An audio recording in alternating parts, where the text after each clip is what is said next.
Dans cette vidéo, on va discuter de ce qui est l'optimisation topologique et l'optimisation paramétrique. Alors ces deux types d'optimisation sont assez intéressantes à partir du moment où on a à disposition une machine d'impression 3D, car les formes que l'on va venir générer seront assez souvent difficiles à réaliser avec d'autres procédés de réalisation. Bien sûr, en les adaptant un petit peu, on pourra quand même essayer d'améliorer tout ça. Alors, comment fonctionne déjà l'optimisation topologique? Eh bien, on va venir définir une pièce et on va venir la charger. Dans cette pièce, on va définir différents volumes, des volumes qui vont être invariants, c'est-à-dire qu'on va imposer là où il va y avoir en contact par exemple les surfaces fonctionnelles et tout ce qui va être condition aux limites en déplacement et en effort dans notre simulation mécanique. Et on va aussi définir un espace de conception. Donc l'espace de conception, ça va être un volume où on va laisser le logiciel libre pour pouvoir le faire évoluer. Alors pour l'exemple ici, je vais réaliser un simple doigt de pince. Voilà, donc sur ce doigt de pince, il va y avoir une surface qui est celle-là qui va être la surface de préhension et l'autre extrémité qui va être associée à la surface de fixation du doigt de pince avec le reste du corps. Bon, bien sûr, j'ai simplifié à l'extrême la géométrie du système, ce qui empêchera quand même pas de pouvoir déterminer des résultats assez intéressants. Là, je crée donc ma surface de préhension, où je vais venir générer un volume qui va donc être ce volume-là, un volume qui va être invariant. Maintenant, je définis le reste, l'espèce de volume triangle ici, comme un espace de conception. Donc on va laisser le logiciel faire varier cet espace-là. On va regarder maintenant comment est-ce que le logiciel va faire varier cet espace. Première chose, il va falloir définir les matériaux. Ce genre de logiciel ne permet pas d'optimiser en faisant varier le matériau comme paramètre d'optimisation. Et ensuite, on va définir le cas de charge, c'est-à-dire les conditions limites de notre pièce. Conditions limites en déplacement, conditions limites en effort, comme un logiciel de simulation aux éléments finis classiques. Ici, je vais définir un encastrement. Donc au choix, après, je peux faire des surfaces glissantes selon des directions. Voilà, moi je définis que cette surface ne sera pas du tout glissante. Et je vais définir ici un simple effort, voilà, qui vient représenter l'effort de serrage de ma pince. Je le mets dans le bon sens. Après, je vais basculer dans les paramètres de fabrication. Donc je vais définir simplement que le résultat que je souhaite obtenir sera un résultat qui sera symétrique, voilà, pour qu'il soit démoulable. Donc on peut rajouter quelques contraintes quand même au niveau du résultat qu'on va obtenir. Au niveau de l'optimisation, on peut obtenir de la topologie ou du volume lattice, c'est-à-dire de la structure treillis. Et que ce soit en topologie ou en volume lattice, on peut maximiser la raideur. Par exemple, ici je choisis de maximiser la raideur, donc je vais définir un pourcentage de l'espace de conception. Mettons que par exemple je veux ne conserver que 5% de mon espace de conception, il va mettre la matière aux bons endroits pour que ce soit le plus raide possible. Ou alors je peux minimiser la masse, c'est-à-dire que je vais mettre un coefficient de sécurité pour réaliser ma pièce, ici 1,2, et ce coefficient de sécurité, eh bien, il va essayer de mettre le minimum de matière qui permet de le respecter.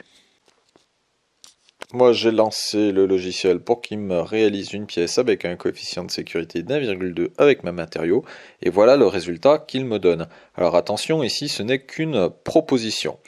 Il est capable, cette proposition, de venir l'amailler de manière automatique avec un format STL. Alors bon, on va avoir quelques difficultés, hein. Ce qu'on va voir, c'est que peut-être qu'il y a des endroits où il va me créer des branches, comme ici, là, sous mon curseur de souris, où il n'y aura pas de jonction. Donc ce qui serait bien, ça serait de venir remodéliser ça à la main. Plusieurs possibilités, soit on garde le résultat tel quel et on le modélise dans notre logiciel de CAO classique, par exemple comme ceci, ou alors on utilise les outils dédiés du logiciel. Bon, ici mon logiciel c'est Inspire, il propose un outil qui s'appelle PolyNURBS qui permet de modéliser avec plus ou moins d'aisance. C'est quand même pas si évident que ça, hein, bien sûr, à prendre en main pour bien rejoindre les volumes.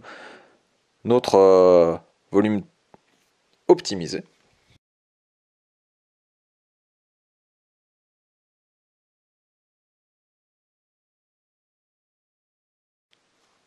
Après, l'intérêt, c'est qu'une fois qu'on a un vrai volume, bien sûr, on peut faire les mises en plante, puis on peut faire des simulations.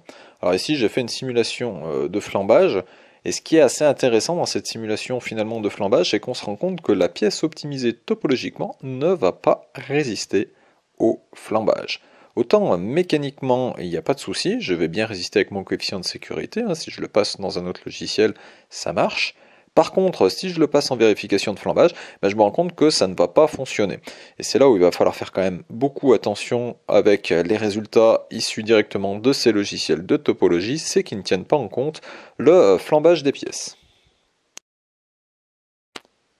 Bien entendu, comme à travers tous les logiciels de simulation qui sont faciles à utiliser, eh bien on est quand même limité au niveau des résultats. Alors ici, par exemple, je vais souhaiter réaliser une pièce, donc j'ai mis mon cas de charge dans mon logiciel de CAO classique, qui a une bonne souplesse, une bonne résistance mécanique et qui a le moins de volume possible. Alors l'idée, c'est plutôt que passer par un logiciel de topologie qui me permettra pas d'obtenir le résultat de la bonne souplesse, bonne résistance, car ce n'est pas dans les menus du logiciel, il va falloir développer notre propre algorithme qui va lancer des simulations dans SolidWorks et faire varier des paramètres. C'est pour ça qu'on appelle ça l'optimisation paramétrique. Je reviendrai tout de suite après. Je vais définir un critère et on va essayer de minimiser, c'est-à-dire d'obtenir la valeur la plus faible du critère. Donc j'ai des variables, critère POP2, critère POP1, critère POP4, qui sont en fait les résultats issus du logiciel de simulation. Critère POP2, c'est la contrainte maximale dans la pièce, critère POP1, c'est le déplacement maximal dans la pièce, et critère POP4, c'est le volume de la pièce. Donc si je multiplie tous ces critères ensemble, eh bien ce que va faire le logiciel, il va essayer d'avoir les quantités les plus faibles possibles. Donc moi, j'aimerais pas avoir le déplacement le plus faible possible, c'est-à-dire pas la pièce la plus raide, parce que le logiciel de topologie fait déjà ça très bien. Moi, ce que j'aimerais, c'est avoir la pièce la plus souple. Et là, il me suffit, dans mon critère, de taper 1 sur critère pop1 pour que mon petit algorithme aille faire varier les paramètres des esquisses dans SolidWorks pour essayer de minimiser cette quantité ici de critères. Voilà, donc ici, je veux une pièce solide, critère pop2, souple et le moins de matière possible. Alors, j'ai ma pièce initiale qui est là. Et moi, ce que je vais lui faire, cette pièce initiale, je vais lui rajouter quelques fonctions où je vais venir lui enlever de la matière. Déjà, je vais lui enlever un congé, et puis je vais lui faire un petit trou à l'intérieur. Je ne sais pas la taille de mon chanfrein, je ne connais pas non plus la dimension et la position du petit trou qui va venir générer cet allègement. J'aimerais optimiser ça pour avoir, comme je vous dis, une bonne souplesse, une bonne résistance et aussi le moins de matière possible. Je lance l'algorithme et l'algorithme ici va faire varier donc les dimensions de l'esquisse, recalculer déplacement contrainte, évaluer, vous voyez en bas à droite la valeur d'un critère, donc le critère qui est obtenu mathématiquement grâce à les multiplications qu'on a fait, et essayer donc de minimiser ce critère-là.